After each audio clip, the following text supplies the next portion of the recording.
उस आत्मा के अंतरंग में ले जाने वाला यदि कोई है तो वो है चित्तौड़गढ़। अब ये तो केवल आपके चित्तौड़गढ़ का नाम का अर्थ बताया, लेकिन जरूरी नहीं कि आप वही काम कर रहे हो। इस चित्तौड़गढ़ शब्द का अर्थ तो यही है कि आत्मा में अंतरंग की तरफ जाना, लेकिन क्या सब जा रहे हैं कि नहीं जा रहे इसका कोई अता पता? हम तो अभी अभी आए हैं, अभी 1 घंटा भी नहीं हुआ है, और 1 घंटे में क्या पता चलेगा? अब थोड़ी दिन रुकेंगे तब पता चलेगा कि क्या सही तौर पे ये जो चित्तौड़गढ़ निवासी हैं, क्या उनका मन उनकी आत्मा की तरफ अंतरंग में जा रहा है कि नहीं।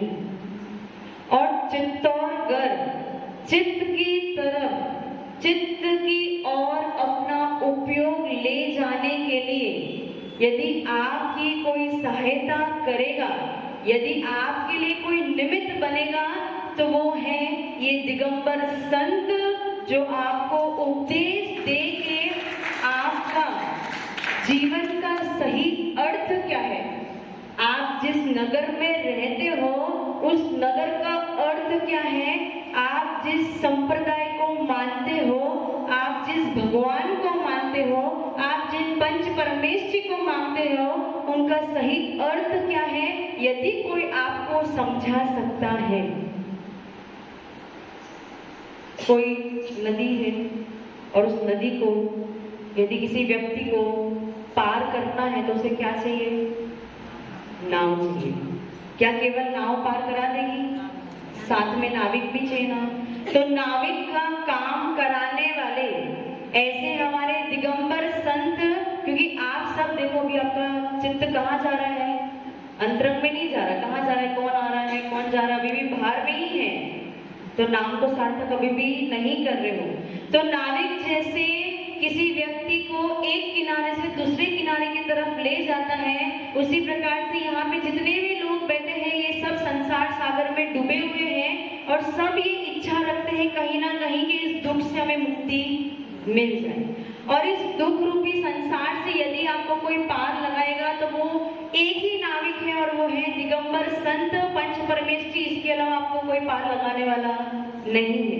अब रही पंच परमेश्वरी की बात, तो अभी हमारे पास अर्यंत नहीं है, क्योंकि जो अर्यंत थे उनका मोक्ष, क्योंकि हम अभी भरत क्षेत्र के निवासी हैं, यहाँ पे पंचम काल चल रहा है, अभी कोई तीर्थंकर यहाँ पे हमारे समक्ष में नहीं है। और सिद्ध भगवान जो है वो सिद्धालय में विराजमान हो चुके हैं। तो अब जो आचार्य, उपाध्याय और सर्व साधु, उन्हीं के हाथ में हमारे जीवन का डोर है और वही हमें पार लगा सकते हैं। अभी हम रास्ते में आ रहे थे तो हमने पढ़ा था भक्ति, शक्ति और बलिदान की नगरी।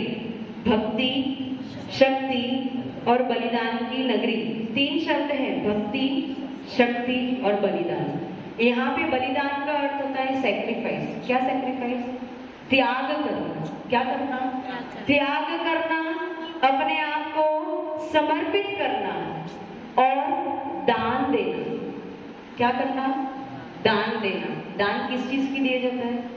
जो हमारे पास वस्तु है उसका दान दिया जाता है। जो हम अभी ग्रहण करते हैं उसका त्याग किया जाता है। और जो हमारी आत्मा है, जो हमारा मन है, उसको किसके प्रति समर्पित किया जाता है? परंतु ये बलिदान के लिए, ये बलिदान के लिए, त्याग के लिए, दान के लिए, समर्पण के लिए सबसे पहले भक्ति अनिवार्य है। यदि आपके मन में भक्ति नहीं है, भक्ति कहाँ से प्रारंभ होती है? श्रद्धा से प्रारंभ होती है, ट्रस्ट से प्रारंभ है। ट्रस्ट यानी विश्वास। किसी पे विश्वास होगा तो आपको उनके प्रति श्रद्धा, तो क्या आपको पंच परमेश्वर पे विश्वास है, उनके प्रति श्रद्धा है, तो आपकी उनके प्रति भक्ति भी होगी। भगवान का भक्त तभी बना जा सकता है जब आपको उनके प्रति श्रद्धा, विश्वास होगा। तो वो बलिदान देने के लिए सर्वप्रथम भक्ति जरूरी है।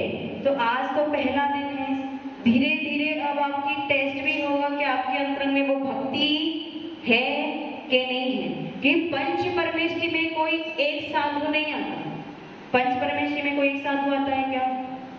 जो जो दिगंबर मुनिराज है, जिनके हाथ में पीछे कमंडल है, जो दिन में एक बार आहार करते हैं, जो 4 महीने में एक बार केशलोच करते हैं, वो सब के सब दिगंबर साधु हमारे गुरु है। और उन सब की गिनती पंच नमस्कार मंत्र में होती है, पंच परमेश्वरियों में होती है। यदि चित्तौड़गढ़ वासी यदि मुख से एक बार भी नमोकार मंत्र बोलते हो, यदि आप मुख से एक बार भी नमोकार मंत्र बोलते हो, तो जितने भी इस विश्व में अरिहंत है, जितने भी है मतलब वर्तमान में ही नहीं, पूर्व में जितने हो चुके हैं, वर्तमान में जितने हैं और भविष्य में जितने होने वाले हैं, ऐसे अरिहंत सिद्ध आचार्य उपाध्याय सर्व साधु को केवल 2 सेकंड में नमोकार मंत्र बोल के एक साथ उनको नमस्कार करते हो। तो जो भी संत यदि इस नगर में आया है, वो हमारे लिए क्या है? गुरु के समान है। हमारे लिए नमो आयरणम, नमो उवज्झायणम, नमो लोहे सव्व साहुनम का पात्र है। यदि उनको देख के भी आपकी भक्ति उमड़ती नहीं है, तो कहीं ना कहीं आपकी श्रद्धा में, आपकी आस्था में, आपके विश्वास में खराबी है। उनमें खराबी नहीं है। खराबी कहाँ है? आपके मन में खराबी है, आपकी आत्मा में खराबी है। और इस मन को ठीक करने वाला, इस आत्मा को सही लाइन पे लगाने वाला, आपके जीवन की डोर को सही जगह पे पहुंचाने वाला यदि कोई है, तो ये है दिगंबर संत। दूसरी चीज थी शक्ति। दूसरी चीज क्या थी? शक्ति। भक्ति बहुत है, लेकिन शक्ति यदि नहीं है, यदि शक्ति का प्रदर्शन नहीं करोगे, तो कभी बलिदान, कभी सेक्रीफाइस, कभी त्याग, कभी तपस्या, कभी भक्ति कर नहीं पाओगे। इसलिए अपनी शक्ति को एकत्रित करते हुए, जितनी शक्ति आप अन्य में लगाते हो ना, अन्य में यानी लक्ष्मी कमाने के पीछे जितनी शक्ति, क्योंकि साधु संत कितनी देर के लिए आते हैं आपके यहाँ?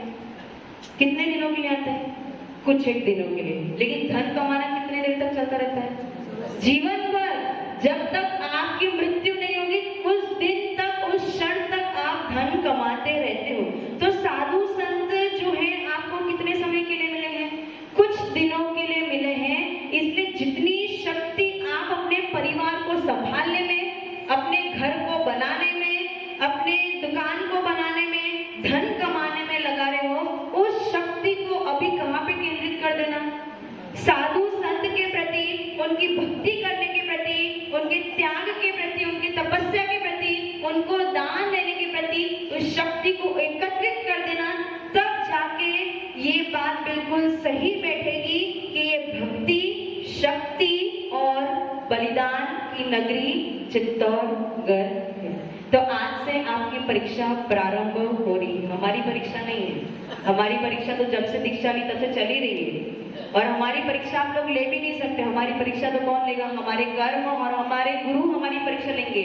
आपकी परीक्षा लेने के लिए गुरु आए हैं। अब आपका समय आ चुका है।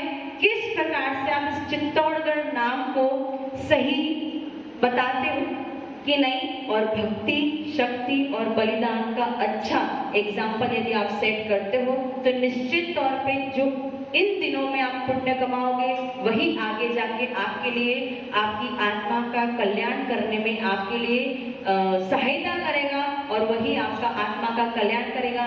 जय बोलो परम पूज्य गुरुदेव श्री सुंदर सागर जी महाराज जी की द्वादशांग जिनवाणी।